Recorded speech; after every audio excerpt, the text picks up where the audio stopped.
Hey everyone, this is Jose Palomino, CEO of Valley Prop Interactive and your host for Business Growth on Purpose. And today's guest is Oscar Roche. And what we're going to talk about with Oscar, and he's going to be joining us from Australia where he's based, is a different way of thinking about getting things done in organizations, a different philosophy, a different way of looking at projects. So it's going to really stretch your thinking a bit, going to challenge you. It's going to be a lot of fun. So let's pay close attention as Oscar Roche joins us right now. Welcome, Oscar, to Business Growth on Purpose. Thank you. Happy to be here. Well, Oscar, so just for our audience to give a little context, what do you do and who do you do it for? I'll start with who do I do it for. We work for companies who have a reasonably long-term objective, 3 to 5 years, to improve business performance. And I guess there's three elements to companies that we work for. They have 3 to 5 year objective or view of where they want to be in terms of a business. They recognize that the frontline leaders are pivotal to getting there. Generally, they're the meat in the sandwich. So they needs to be, the company needs to recognize that without the capability of frontline leaders, they're not going to get to where they want to need to be. That's two. And the third thing is they need to pay. Okay, that helps. and that might sound a little bit harsh, but we work out pretty quickly whether companies are prepared to pay, and that's not about us earning money. Jose, to be honest, it's about is the organization prepared to invest in their people? Sure. That's really what it comes to. The judgment for the quick judgment is, sussing out whether they're going to be able to pay, but that's not really what we're about. It's not about putting money in our bank. It's about working with people who truly recognize the value of people and are prepared to invest in them. Okay. And are these mostly, in your world, mostly manufacturing concerns or other industrial companies? It could be any kind of company. Yep. So good example, doing quite a bit of work at the moment with one of our state police organizations and our federal police. So our federal police cover any crime that happens, crosses our shores. So drugs coming in, that sort of thing. So they're a good example of a very much non-manufacturing organization we're working with at the moment. Okay, so just for our listeners and to put further context on that, we're speaking to you now. You're in Australia. I'm in Philadelphia. So, yes. And so what you describe almost sounds like our FBI. Yeah, similar. Yes, exactly right. Okay. All right. Yeah, the state police work within the state boundaries, and what a crime that crosses state borders, that's where they work. The federal police, any crime that crosses the international border. Gotcha. Well, so Oscar, you hit on this idea of the 3 to 5 year objective, right? So if we work that back, if we work that back in time from today, we're sometime in 2022 when this episode will publish. We went back 3 years. Wow, the world looked a lot different than it did 3 years plus a day before that, right? Correct. So that kind of what we like to call strategic agility, right? So you focus on leadership, a lot of leadership development and so on. What have you learned working with the companies you work with, those who have managed this transition over the last 2-3 years? What are some new lessons maybe that we've learned for business, with such an extreme set of circumstances that we've all gone through in the world? I think probably, this is where the public has really struggled, and that's been reflected in the pressure they've put on the government. But I think one of the main learnings out of this is it's okay to say, I don't know. It's okay to say, I don't know how we're going to get there. I know we have to get there, but it's okay to say, I don't know. I don't know what the pathway is going to be. But that doesn't mean we just swing in the breeze. Right. That means the companies that say that and then progress and do things well are companies that have a pattern of thinking to latch onto. So rather than latching onto a defined pathway, which over the last 3 years would have been nigh on impossible, just about everyone would have fallen off a defined pathway. Rather than latching onto that, it's latching onto a pattern of thinking that will get us to our destination. I think the companies that have done that best are the ones who've sort of survived best. But I think that's a real struggle particularly for the government. I've really noticed that is, you tell the general public, well, I'm not sure how we're going to get there, but we will get there, and this is how we'll think. The general public won't buy that. They want to know the pathway. So therefore, the governments have tried to predict the pathway, and that's impossible. And then they're criticised for not getting the pathway right, which I think's pretty unfair in an environment like this. Well, you think about at some level, as an organization, a government is another organization, companies, basically is, there's a hierarchy, there's people and so on, but it's all so interconnected. Yes. And the reality is, over the last couple of years, I mean, I saw companies that you thought would thrive that really struggled, and others that thought they would struggle that all of a sudden thrive. They just happen to be, they made plexiglass shields, and now they can't keep up. But I've also talked to owners who ramped up to handle things for like PPE and things like that, only to have these POs just like drop, like just like the music stopped, like musical chairs, and now they're twice capacity. They just leased all this new equipment, and it wasn't, now they're kind of in a bad place. So you hit on a term, patterns of thinking. So I want to explore that a little bit, because I really do think there's a seed of the answer in how do you handle these different things. So why don't you just, if you don't mind, expand a little bit on what you mean by patterns of thinking, because that really intrigues me, that phrase. Okay. Well, the pattern of, I'm referring to a particular pattern of thinking that's, in scientific thinking, and that's quite different to the scientific method. It's not as rigid as the scientific method. The pattern of scientific thinking essentially says, what's our goal? Where are we headed? What's our current situation? We're not going to get there in one go. So what's a point we can pick in between that we know we must achieve to be able to get to the big one? Why can't we do that now? And what things can we do to work out how we can get around those can'ts?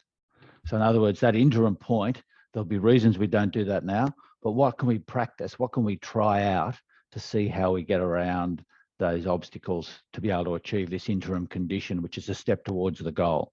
That's essentially the business pattern, because one of the things that was said to me about 2 years ago or 3 years ago was, if you think about it, people write project plans from the maximum point of uncertainty. And when the person said that to me, I sort of took a while to go through my brain, because I was up until about 2010, I was a bit of a project planner. In fact, that was my life, if you like. And I wrote project plans, and I was told I wrote really good ones. And then I was told by a client that the problem was I didn't adjust during those project plans based on what I learned. And it took me a while for that to sink in as well. But when this person said to me, you were writing project plans from your maximum point of uncertainty, I thought, wow, I wish I'd had that cross my mind 15 or 20 years ago, because it changes your perspective. It changed my perspective completely. And when you think about it, it's quite illogical. Well, that's interesting. So you can't, well, I don't know. So do you not have project plans, or do you write them differently? You write them differently. So the plans I have now tend to contain conditions that we're going to aim, that we believe we need to achieve, conditions that we believe we need to achieve on our way to our goal, but they don't contain how we're going to achieve those conditions, because when you use a pattern of thinking to achieve them. That's the first thing. The second thing is that every project plan is considered to be a hypothesis. Okay. In other words, this is the stages we think we're going to need to achieve to get to the goal, but it is a hypothesis. And if it's a hypothesis, we review it regularly, and we may need to adjust based on what we learn. And if we do adjust, that's okay. It doesn't mean we were wrong back at the start. It means that it was a hypothesis, we adjusted, and that's okay. That's part of testing. Really what we're doing when we have a hypothesis and trying to follow it is we're testing it, aren't we? So if our project plan is hypothetical, this is what we think we need to achieve, and we're going to use a pattern of thinking on our way, then we're testing it. Well, it's interesting because a lot of entrepreneurs can relate to that, but I know I have just friends who are not entrepreneurs, who are very like organizational citizens, so to speak, and they sometimes don't understand why a business has to change course, because to them it's like you just, you know, you lay out the path, you put the budget in place, and you know, even the biggest companies, you know, the last 2 years just made it kind of equal for everybody, the same kind of uncertainty. But in the real world, a lot of big companies, I mean, even, you know, Apple had products that failed, Microsoft has had products that failed, and these are companies that are seen as the pinnacle of success. Yes. So I love that idea. And the maximum point of uncertainty is where you begin. Yes. So how can you carve that project plan in concrete when that's when you have all the things you don't know yet? Yeah, exactly. And that was when I thought about that, because I'm pretty left-brained, very left-brained. So I guess when I thought about that, I thought, you know, as I said earlier, I wish I'd been told that 15 or 20 years ago, although, you know, I may not have recognized it. So perhaps I would have thought, well, that sounds like crap, and ignored it. Perhaps it was a stage I was at which enabled me to question my own way of thinking, if you like. But as I said, it doesn't mean you don't have a plan, but it's recognizing that the plan is in stages, and it is a hypothesis, and that changes the way you think fundamentally. And I'll tell you what it does, which I really have enjoyed. It's very liberating. So, you know, managers, I say to managers, if you can, you know, it'll be completely liberating if you can adjust to this way of thinking, because you're now saying, I don't need to know that. I don't need to know the 9 steps that are going to get me to that point. And I don't need to tell everyone else, and I'm not going to be wrong if they don't happen. To adjust to this way, to the way of thinking that I'm illustrating, is completely, it takes a leap of faith, but it's very liberating if you can make that leap. So now let's say, you know, as an owner, as a leader, as a CEO, listening to this and saying, okay, Oscar, I'm with you. I got it. I can kind of see the wisdom of that. But you see, I got all these people I got to bring along with me, and they kind of like it when I present really structured, definitive plans. This is what we're going to do. So how does that leader get everyone? Because like you said, it's a leap of faith. So it's not a trivial adjustment in thinking. It's like it's a sea change. It was for you. It's kind of like one of those light bulb moments. How do you translate that downstream into your organization so you can all start working that way? So the first fundamental thing that a leader at the top has to cross, the first bridge they got to cross, is establishing a culture where mistakes are okay. Now, let me just qualify that. And if people are listening to this, they're not going to see what I do, but mistakes are okay within this box of risk. Okay. So we're not saying a mistake that burns the factory down or burns our building down is okay. Please don't think that's what I'm saying. But mistakes are okay within this box of risk. That's the first thing. So when someone tries to do something and it doesn't work, and that was in the box of risk, it's going up to that person and saying, well done, brilliant. That is absolutely brilliant. Now tell me what you've learned, and based on that, what are you going to do next? So that's a fundamental, rather than a lot of organizations we work for who love working for managers who establish a pathway and tell them this is why it's going to work, is because when it doesn't work, it's not their fault. They can say, well, the boss said to do it. So it's, you know, it's a release, if you like. And often, not all organizations, but many organizations where that is the culture, they're living that way because there's fear of making a mistake. So fundamentally, the very first thing a leader needs to get across is congratulating people for making mistakes within the box of risk. So I love the picture of the box of risk, right? Because there are parameters, right? So there's a set. Yeah. But what it also does, it encourages the organization and everyone in it to really be learners, like, and exactly. And so it almost sounds like you start defining milestones less as achievements as much as learnings, because that leads to more achievements. Is that a good way to look at it? Absolutely. So there's an article that was written in 1999 called The DNA of the Toyota Production System by Spear and Bowen. It's in the Harvard Business Review. And in that article, it says Toyota aims to create a community of scientists. And I just thought that's brilliant, because that encapsulates what you just said. And so things in that, you know, try things within the box of risk. And they also say in that article that all they typically regard their standards and their systems and their processes as hypotheses, as I allow. In other words, we believe if we follow this procedure, this is the outcome. But the only way we'll find out is by following it. And if it doesn't, then our hypothesis was wrong, and we'll need to adjust. So in other words, everyone is thinking scientifically. We've developed this community of scientists. And I just thought that's imagine that would be a utopian company that truly does that. Because if you think about it, Jose, if you've got that, then you can take your organization absolutely anywhere. So if all of a sudden the world changes and we need to adjust our goal, we need to adjust where we're heading, our 5-year plan, then if you've got people who are thinking scientifically, and we've got this community of scientists, practical scientists in the way they go around their work, you can take that organization absolutely anywhere. I would argue that there's very little that could get in your way. There's very little that could prevent you reaching that 5-year goal. Wow. So I'm still thinking a little bit on this in terms of leadership and getting people to this. So I guess my question would be, is this like, let's have a town hall meeting. We used to think this way, we're all going to think differently now. Or is this a process where you start teasing this in with certain leaders? You start, maybe some people just, are never going to be able to make this adjustment, and they have to find other opportunities. I think what you said then, no, you don't make a town hall announcement, because that won't work. Right. It's what you said the second time around, is that we get enough people on board to be able to say, this is the way we're going to go. I'm going to see what happens by going this way.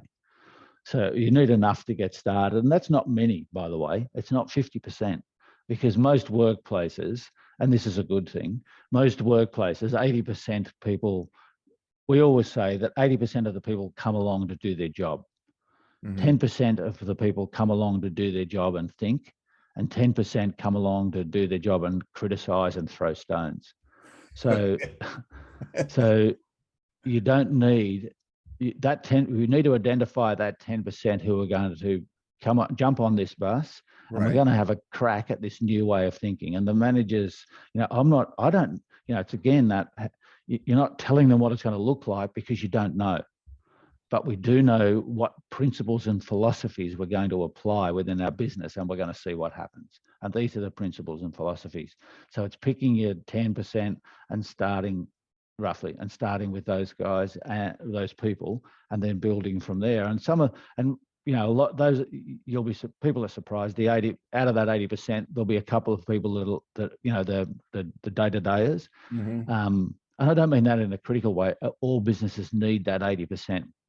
To do the day-to-day work. Sure. But a couple of those will come on board as well. So it happens over time. I'm working with a construction company in Iowa called Story Construction, and they are a terrific example of what I'm talking about. And they've gone through these kind of stages of maturation. They're going through it. They haven't gone. They'll never. That's the other thing. You've never gone through it. Okay. You're going through it. Okay. And you're always going through it. And I guess once people have embraced it, they don't need that reminder. That's how they roll from that point forward. And Jose, you're dead right. It's not for everybody. So, and what I always say, and we can be so thankful we live in the Western world, because particularly at the moment, we've got choice. So if this style of operation, if this style of a modus operandum is not for you, then that's perfectly fine. But we need to help you find a job somewhere else. Ultimately, that should be that. Right, especially at the leadership level, which can really, Absolutely. like I said, if that 10% of critics who throw stones is in your leadership team, and there will be. You have, and of course, inevitably, so you have to work that out sooner than later. I would think that you'd have to be a little firm on that. No. Yes, absolutely. And one of the things we do really early on is say to when this happens, because it will, how are we going to handle it? So we declare that early on. When you will find people at all levels of your organization who won't fit. Therefore, when it happens, how are you going to handle it? Let's talk through that now. So when it happens, it's not a surprise. It's not, oh, what do we do now type thing. We had this with an organization, slightly different context, a dairy company here in Australia about 7 or 8 years ago. And it's more than that. It was in 2012, we came up with what we called the 2015 supervisor. So we're 2012 now. This is what the 2015 supervisor is going to look like, and we're going to head towards that essentially. Now, 3 of the existing supervisors at the time went back to being operators over that 3 years between 2012 2015. 3 out of about 25 or so went back to being operators, and you know what? They were happier, and the company was happier. Everyone was happier, and that was fine. That was perfect. They stayed in the job. Their job became more fulfilling. The style of supervision we were aiming for and achieved was not for them. Right. And no problem. And it's interesting, but yet they will benefit from that new style as frontline contributors now, which is correct. A little ironic. Yeah, it is. And they were classics. Those 3 were classic situations of really good operators, great operators who were promoted to being leaders, but there's that was misunderstood. Well, it wasn't misunderstood. It was when we come up with this 2015 model, that style there, what we were seeking wasn't for them. Right. Well, but it's a win-win. It really is. Absolutely. Because there's clarity. All too often, especially in smaller privately held firms, there's not clear communication on expectations or how to be successful, whatever that looks like. And so you end up with somebody who's, maybe pretty good at engineering and customer service. Before you know it, they're the VP of sales, but they have none of the equipping to be a real VP of sales, or worse, VP of marketing, because they kind of know how to update a website or something. It's like, it's interesting just getting people in the right roles where they could be successful. And this way of thinking seems like a nice meta to say, this is what we can all kind of agree to in how we can roll together. Yeah, or we have the choice to agree to. And if you don't agree to it, that's fine. But we need to help you do something else. Wow. Well, Oscar, we don't agree to, it's more, we don't agree to give it a go. Right. Because you don't know what you're agreeing to. That's the truth. It's the same thing as the project plan from the maximum point of uncertainty. You're agreeing to something from the maximum point of uncertainty. So how the hell can you really understand it? You can't. But what we're agreeing to is we're going to give it a crack and see what happens. I love the spirit of that, because it also feels, especially for a company that maybe is a little bit stuck, isn't sure what to do next. It's like, well, why not? Why not try a different way of doing things? Exactly. Because chances are, if they're looking at this, is because they're looking for something else, something more, and it's not a new SEO strategy, or we just have to add we have to have some inside salespeople. That's going to be the thing. It's much more profound than that. Yeah, and it's fundamental. It's fundamental and profound, but it's not a silver bullet either. Okay, I appreciate that. Yeah, it takes some commitment, and one of the I've forgotten, the submarine captain. What's that submarine captain who's written a heap of books and stuff with the US Navy? Oh, his name's gone. Wow. It'll come to us afterward. I'm sorry, he's getting on. But people, if the submarine captain who's with the US Navy, David Marquet. Okay. David Marquet. He's a brilliant exponent of what I'm talking about, and his stories and about his experience on the Santa Fe, which was a submarine that was the worst performing in the Navy, in the US Navy, to the best performing in the US Navy. The story around that is a brilliant case study of what I'm talking about. Okay, well, that's a reference. We'll add that to our show notes as well. And Oscar, look, this has been I love this conversation. I love the idea of how the power of like a philosophy to shape an entire organization. And so if somebody listening says, well, gee, this sounds interesting, and they want to know more about you or how to contact you, where should they go? 2 things they can do. Email is Oscar OSCAR, at VW, being the first two letters of the car maker, Okay. VW, and then AUST, which is the first four letters of Australia.com. Oh, that's okay. And then our website is vwaust.com.au. Okay, perfect.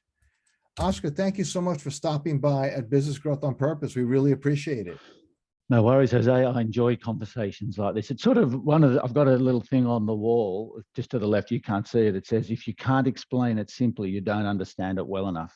So conversations like this always sort of test that out a little bit. So I appreciate it. Oh, likewise. Thank you so much.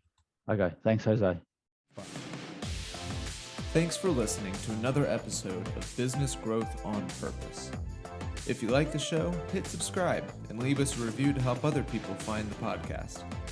And if you're ready to take the next step in driving intentional growth for your business, come check out what we're doing at valueprop.com. We've developed industry-leading programs and systems to help B2B owners take control of their growth. Until then, thanks for listening to another episode of Business Growth on Purpose.